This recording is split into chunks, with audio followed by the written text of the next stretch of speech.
Good morning dear student. बच्चों हमने आपकी एक्सरसाइज चालू कर दी है प्रैक्टिस सेट 3.2 और हमने लगभग 3 क्वेश्चन सॉल्व कर लिए हैं। आज हम देखते हैं 4th नंबर का क्वेश्चन।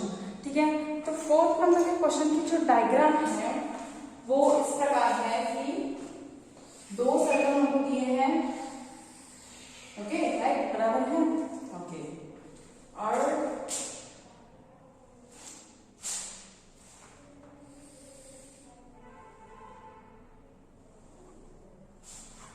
आपको 2 सर्कल टच करते हुए दिए हैं।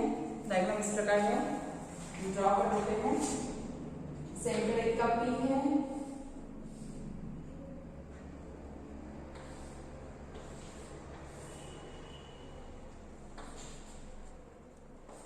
सो this is your diagram. Okay, इस प्रकार में थोड़ा गलत हो सकता है। क्या बोला है? The circle with centre P and Q touches each other at point R. मतलब 2 सर्कल है वो एक दूसरे का टच कर रहे हैं एट पॉइंट आर पे, जिसका सेंटर क्या है? एक का पी है, एक का क्यू है। फिर क्या बोला है? A line passing through R meet the circle at point A and B respectively. Prove that sec AP parallel to sec PQ. So first to prove क्या है? sec AP parallel to sec BQ. AP कहाँ है? ये इस line है। अब ये हमको अगर प्रूव करना है तो हम क्या करते हैं? ये लाइन को पैरेलल मान लेते हैं। पैरेलल प्रूफ करना है। अब पैरेलल अगर प्रूफ करना है तो डेफिनेटली हम एबी को ट्रांसवर्सल प्रूफ करना पड़ेगा, और अगर ट्रांसवर्सल है तो कुछ ना कुछ जो एंगल होंगे, जैसे कि अल्टरनेट एंगल हो गया है ना, तो करस्पॉन्डिंग एंगल फिर अल्टरनेट एंगल हमको कॉमन दिखाना पड़ेगा। ठीक है, तो चलिए बात करते हैं इन ट्रायंगल APR। एपीआर को देखिए, सेक AP is equal to sec PR. Q equal to E because radius of same circle.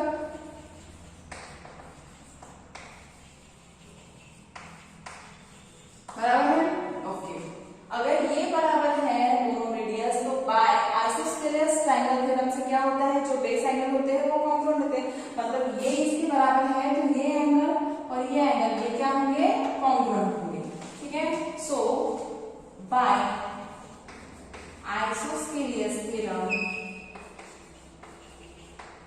angle PAR is congruent to angle ARP. This is your equation number first. समझ में आया? In triangle first APR हो गया। Then next in triangle क्या होगा? APR हो गया, तो हम क्या करेंगे? BQR लेंगे। क्या है वहां पे? सेक RQ and BQ। sec QR is equal to sec QB is radius of same circle. Okay, so ये एक बच जाएगा। तो same as isosceles theorem. So isosceles theorem क्या होता है? base angle are congruent. That means angle QRB is congruent to angle QBR. This is equation number second. So from 1 and 2, मतलब sorry 1 and 2 हो गया। ओके, फिर और एक बात देखिए, ये दोनों लाइन एक दूसरे को क्रॉस है। दैट मींस ये एंगल और ये एंगल क्या होंगे? Vertically opposite angle. So that means they are also equal. So again angle ARP is congruent to angle QRB because vertically opposite angle। बराबर है। Okay, so from equation 1, 2 and 3 देखो, ये angle इसके बराबर है। ठीक है, ये एंगल इसके बराबर है, ये एंगल इसके बराबर है। तो फ्रॉम इक्वेशन 1 and 2 ये जो चारों एंगल रहेंगे ये क्या होंगे? सब कॉन्ग्रुएंट होंगे, सब इक्वल होंगे। ठीक है, तो हम लिखेंगे फ्रॉम इक्वेशन फ्रॉम 1, 2 and 3 क्या होगा? एंगल PAR यहाँ पे लिखते हैं, angle PAR is equal to angle ARP is equal to angle क्या होगा? ARP is equal to angle QRB is equal to angle QBR। हुआ? Equation number 4। ओके, क्या हुआ हमारे पास? हमको सारे angle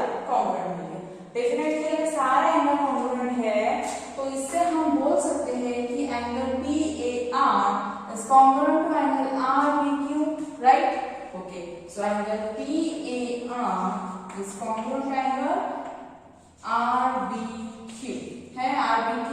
okay, so this is क्या होगा, बाय अल्टरनेट एंगल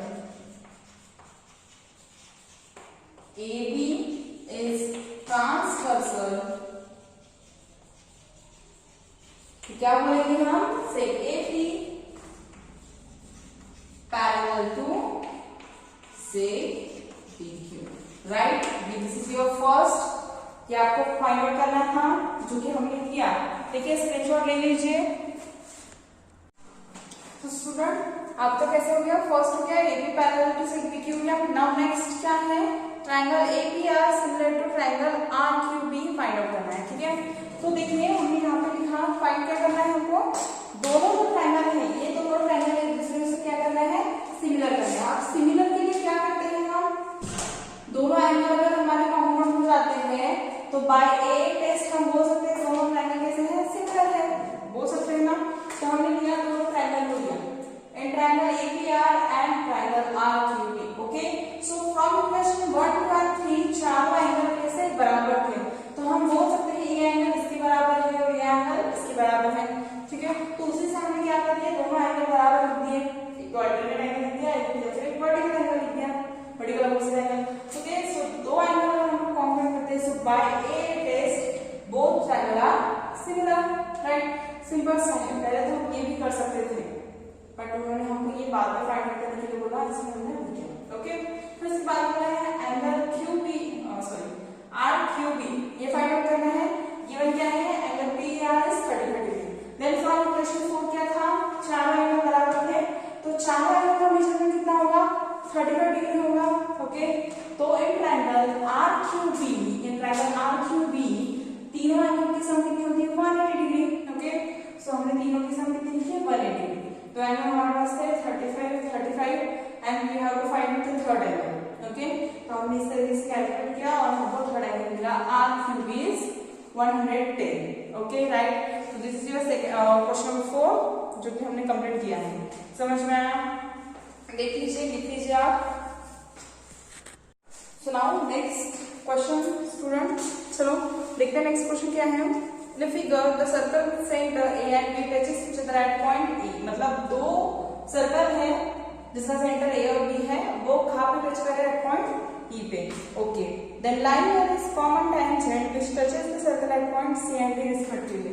मतलब लाइन here, ये जो लाइन है ये क्या है, कॉमन टेंजेंट है बोथ सर्कल के लिए, जो कहाँ पे एक सर्कल का एट पॉइंट C पे टच करता है और दूसरे सर्कल को एट पॉइंट D पे, राइट। ओके, फिर इसके बाद में find the length of seg CD, मतलब हमें सेगमेंट CD की लेंथ फाइंड आउट करनी है if the radius of circle are 4 and 6 centimetre.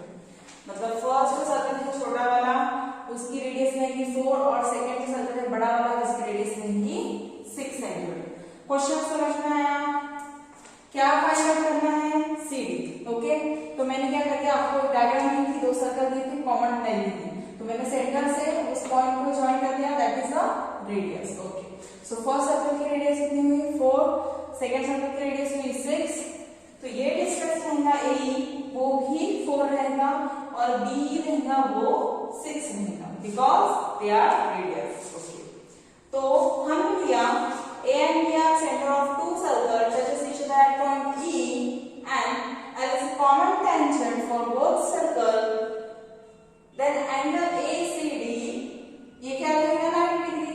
तो angle ACD is equal to angle CDB रहेगा, क्यों 90 डिग्री रहेगा, because tangent theorem, so by tangent theorem both angle are 90 degree, and here we draw perpendicular from A to M at AM at line BD पे हम perpendicular डाल रहे हैं point M पे, तो डेफिनेटली एंगल AMB होगा वो भी 90 डिग्री का रहेगा। अब तीनों एंगल अगर 90 के हैं तो इन क्वाड्रिलेटरल AMCD तीन एंगल अगर 90 के हैं तो चौथा भी एंगल कितना रहेगा, 90 का रहेगा, राइट। अगर वो 90 का है तो क्वाड्रिलेटरल CAMD इज रेक्टेंगल, तो ये जो है क्वाड्रिलेटरल ये भी क्या है, रेक्टेंगल है ना। ओके, अगर रेक्टेंगल है तो जो लेंथ CD है वो किसके बराबर रहेगी, AM के बराबर रहेगी, बराबर है, और जो लेंथ AC है वो किसके बराबर रहेगी, MD के बराबर रहेगी, because length and breadth. Okay, तो हमने वो लिख दिया। तो जितना AC रहेगा उतना ही MD रहेगा। तो MD की वैल्यू कितनी आएगी, 4 आएगी, क्योंकि AC कितना था, 4 था हमारा। तो अगर BD इज इक्वल टू क्या होता है, BD बड़ा वाला MD प्लस MD। तो हमने वैल्यू पुट किया, BM की वैल्यू निकाली, that is 2, that is 6 minus 4 is 2, right. Okay, then we have to calculate AB क्या होता है, AE प्लस AB, है ना। तो AE कितना होता है 4 और AB कितना होता है 6, that is total equal to 10, मतलब AB निकल गया 10। ओके, सो हियर आप देखिए इन ट्रायंगल ABM और triangle AMD, angle M is 90 degree theorem. So apply Pythagoras theorem, Pythagoras theorem वहां पे अप्लाई किया तो क्या होगा, AB square is equal to AM square plus MD square. So value put up किए, AB की कितनी थी 10, 10 का स्क्वायर 100, यहाँ पे पुट किए 2 का square 4, so 100 minus 4 that is equal to 96। So square root of 96 is equal to 6 into 6, that is answer is 4√6, right. तो क्या निकला हमारा, AM निकला, पर हमें क्या कैलकुलेट करना है, CD, और हमने बोला है यहाँ पे AM जिसके बराबर है CD के, तो डेफिनेटली CD भी कितना रहेगा, 4√6 centimetre. Okay, so this is your answer. इस तरीके से आपको ये क्वेश्चन सॉल्व करना है। यहाँ पे हमारी एक्सेल प्रैक्टिस सेट 3.2 खत्म होती है। चलिए बच्चों स्टार्ट करते हैं। हमारा नेक्स्ट टॉपिक क्या है, arc of the circle. Arc of circle. अब आर्क मतलब क्या होता है, आर्क मतलब क्या होता है, सपोज एक सेकंड है जो सर्कल को डिवाइड करती है 2 हिस्सों में, ठीक है। तो यहाँ पे हमने सर्कल निकाला, एक सेकंड है जो सर्कल को डिवाइड कर रही है 2 हिस्सों में। अब देखिए एक पार्ट में सेंटर जा रहा है, एक में नहीं है, तो क्या हो रहा है, 2 टुकड़े मतलब 2 आर्क फॉर्म हो रहे हैं, है ना। ये एक आर्क हो गया, इसका नाम है AXB और दूसरे का नाम है AYB। So this is that is arc AXB which is a minor arc. Minor मतलब छोटा, ये छोटा है क्योंकि इसके अंदर सेंटर नहीं है, ठीक है। तो ये this is a minor arc AXB and this is a major arc AYB। समझ में आया आपको, ये होता है आर्क। आर्क कैसे होते हैं, 2 टाइप के होते हैं, एक माइनर होता है, एक मेजर होता है, ठीक है। माइनर के अंदर सेंटर नहीं है, मेजर के अंदर सेंटर आता है, ठीक है। मेजर मतलब बड़ा वाला, माइनर मतलब छोटा वाला, राइट। ओके, फिर उसके बाद में आता है हमारा सेंटर एंगल। अब सेंटर एंगल क्या होता है, angle which is drawn from centre, that is this. This is called central angle and it is denoted by theta.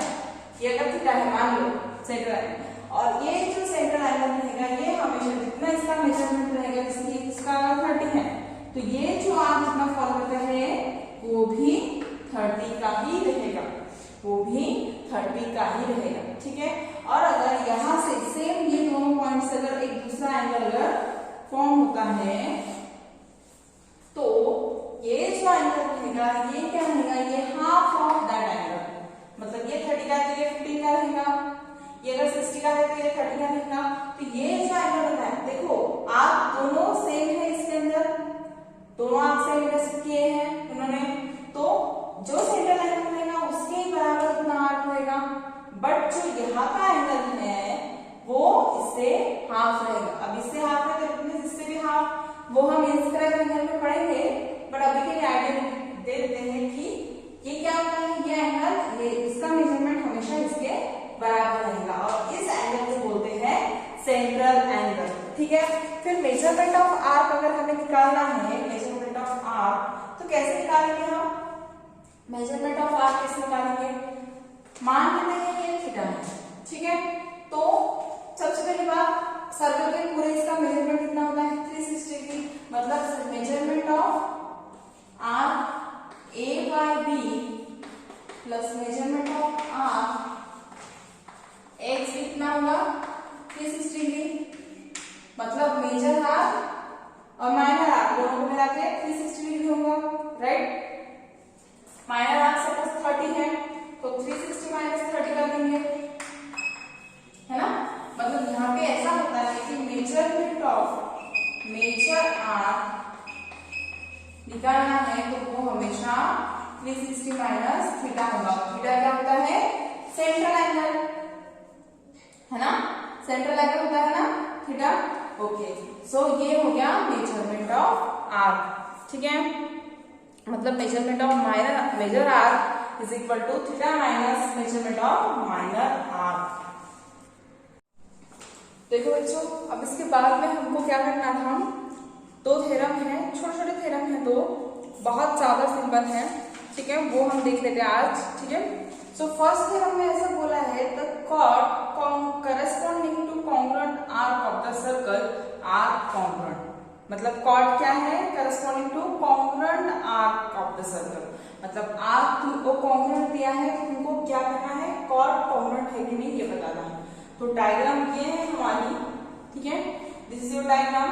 और आपको यहाँ पे बोला है कि B is the centre of circle, okay, so arc APC is equal to arc DQE, मतलब arc बराबर ये है, तो ये जो कॉर्ड रहेगी ये बराबर होनी चाहिए, ठीक है। और जब भी आपको उसके कॉन्वर्स में एक थ्योरम है जो दूसरा वाला हमने बराबर दो पार्ट लिखे हैं, ठीक है, ये अगर कॉर्ड है इक्वल तो ये जो आर्क है वो बराबर होना चाहिए, ऐसे दो थ्योरम है। तो फर्स्ट थ्योरम में हमको बोला है कि आर्क अगर बराबर है तो कॉर्ड बराबर होना चाहिए, तो हमने गिवन में लिखा in the circle centre B arc APC is congruent to arc DQE, ठीक है। To prove chord AC is congruent to chord DE, मतलब दोनों कॉर्ड कैसे हमको इक्वल है कि नहीं वो प्रूव करना है, ओके।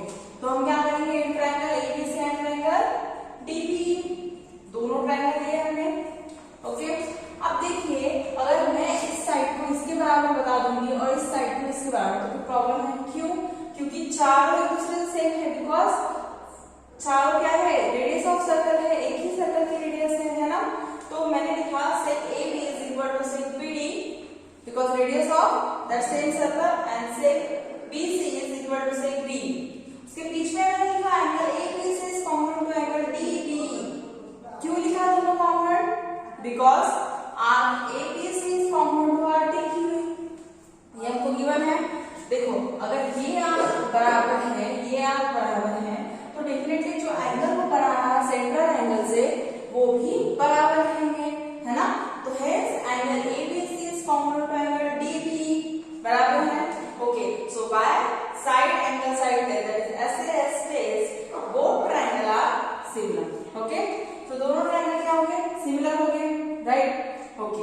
अगर दोनों साइड सिमिलर है तो डेफिनेटली इसके जो साइड रहेंगे साइड वो भी सेम रहेंगी, मतलब ये साइड तो ऑलरेडी सिमिलर है, तो दैट मींस AC किसके बराबर होगी, DE के बराबर होगी, और AP और DE क्या है, कॉर्ड है, so hence to chord AC is equal to chord DE।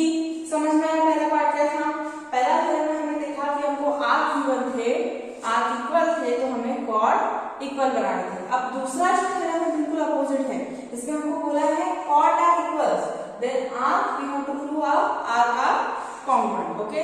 So statement क्या बोला है सेकंड थ्योरम का, corresponding arc of the congruent chord of circle are congruent, मतलब जो करस्पॉन्डिंग आर्क है वो क्या होने चाहिए, कॉन्ग्रुएंट होने चाहिए, क्योंकि कॉर्ड क्या है, कॉन्ग्रुएंट दिया है हमको, ठीक है। तो सेम बराबर इसके बराबर रहेंगे, देखिए यहाँ पे जैसे लिखा है इन सर्कल सेंटर B, तो इन सर्कल पे सेंटर O, ओके। यहाँ पे क्या गिवन है, कॉर्ड गिवन है, तो हमने लिखा chord PQ equal to chord RS, chord बराबर लिखे, ओके। यहाँ पे आर्क था, ओके।